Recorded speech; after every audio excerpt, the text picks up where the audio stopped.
सुना सुना भैया ये बहिनी और रोहिणी दीदी के राजिया है। सुना सुना भैया ये बहिनी रोहिणी दीदी के राजिया है। लालटेन छापर पटना दाबाऊंगे रोहिणी दीदी के जीताऊ है।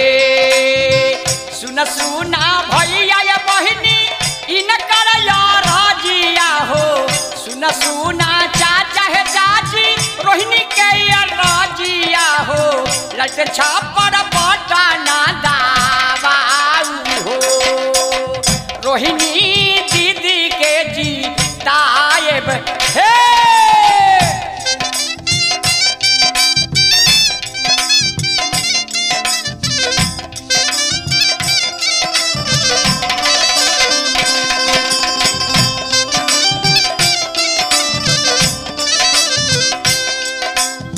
भाई हो क्या बात है।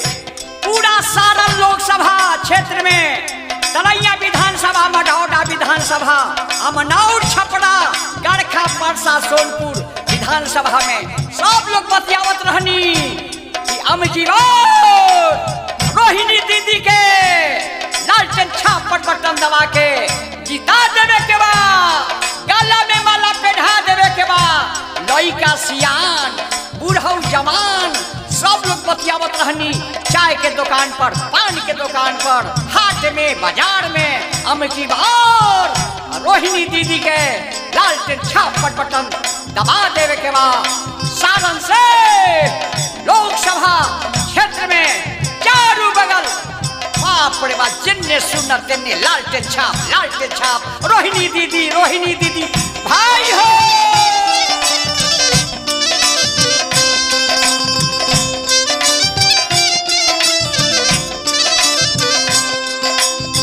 सुना सुना चाची है सुना सुना चाचा हो।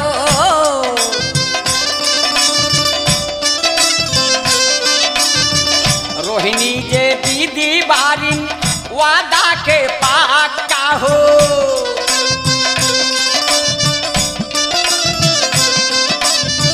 लालटेन छापर पटना दाबाऊ है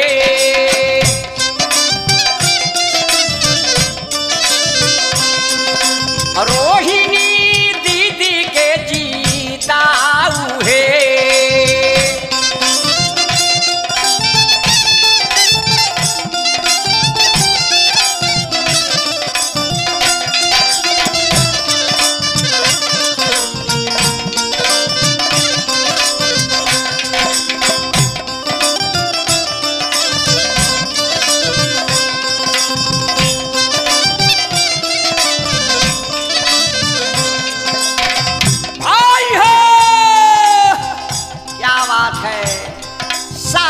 जनता जिंदाबाद रहा।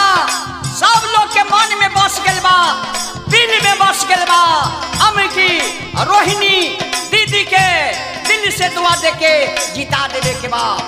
रोहिणी दीदी के नाम दुनिया भर में जानल जाले।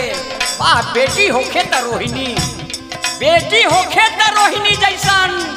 बाप रे बाप क्या बात है बाबूजी। शब्द नहीं है इनका वर्णन बख्यान कहने के लिए।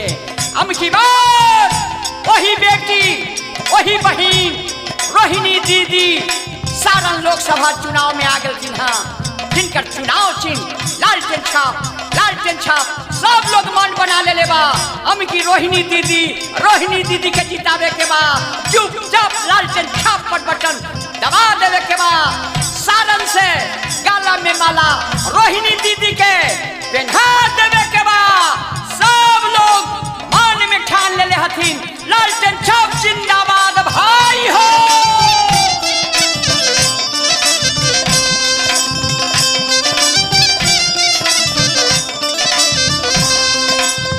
लालटेन छाप हवा चाचा गरीब के निशाना हो।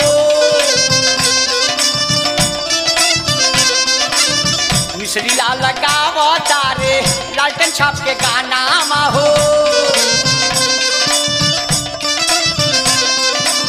लालटेन छाप पर बटना दबाऊ हो।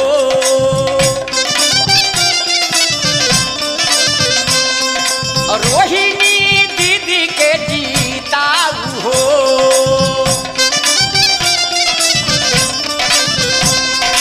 सारण से विजयी बनाऊ हो।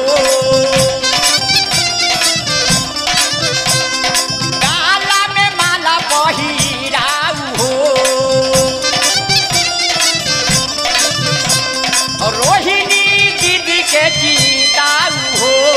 लालटेन छापर बटना दबाऊ हो। चुनाव प्रचार कैसेट बनवाने के लिए मिश्री लाल व्यास का नंबर नोट कीजिए 9334064152 93 34 064 152।